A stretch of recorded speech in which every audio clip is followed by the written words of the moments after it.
आपके इल्म में ये होना चाहिए, इसकी मालूमात आपको होना चाहिए।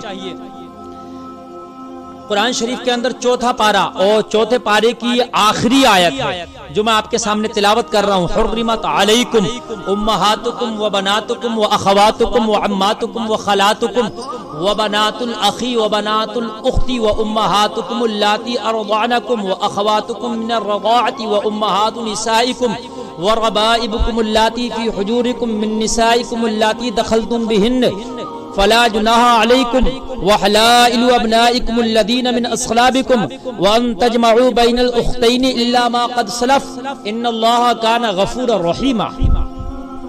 ये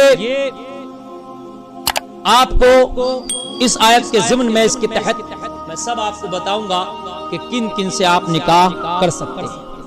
अल्लाह ताला कुरान में फरमाता है, अल्लाह ने हराम किया है तुम्हारी माओं को तुम्हारे लिए।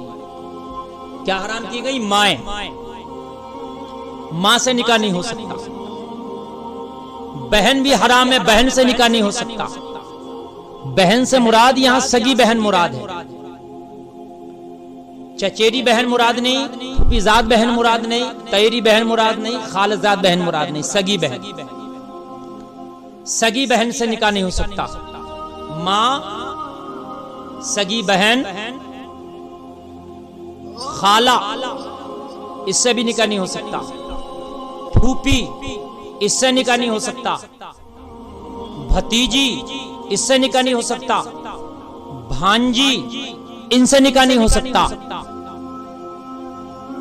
दूध की शरीक बहनें, यानी जो रजाई बहन है, सगी तो नहीं है लेकिन जिसका दूध तुमने पिया उसी का दूध उसने पिया, तो वो रजाई बहन होगा, इससे भी निकाह नहीं हो सकता।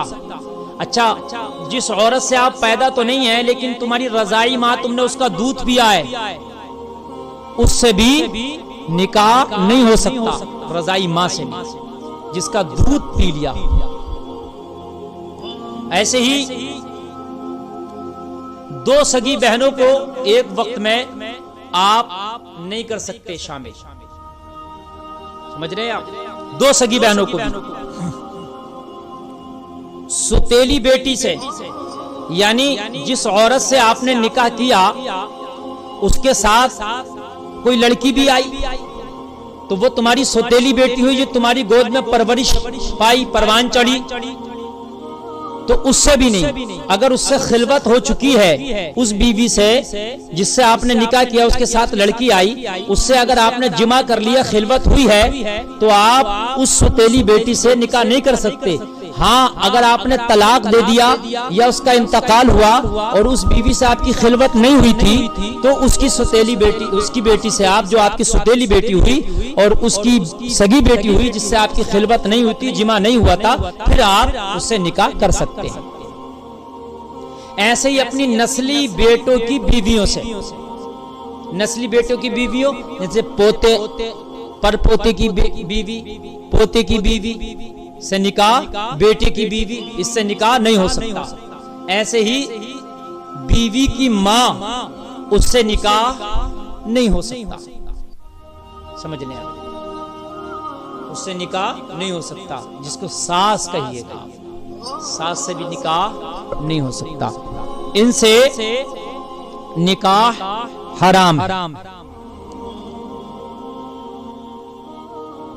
अच्छा, फूफी की बेटी से निकाह हो सकता है, मामा की बेटी से भी निकाह हो सकता है, खाला की बेटी से भी निकाह हो सकता है, चाचा की बेटी से भी निकाह हो सकता है, ताया की बेटी से भी निकाह हो सकता है। ऐसे ही भाई बहन की बेटी से, भांजी से निकाह नहीं हो सकता।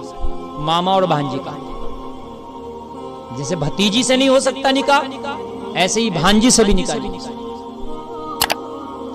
अच्छा, दो बहनों को एक साथ में जमा करके उनसे निकाह करना चाहे नहीं हो सकता, लेकिन एक बहन का इंतकाल हो गया, उसके बाद उसकी दूसरी बहन से अगर निकाह करना चाहे तो हर्ज नहीं, निकाह हो सकता।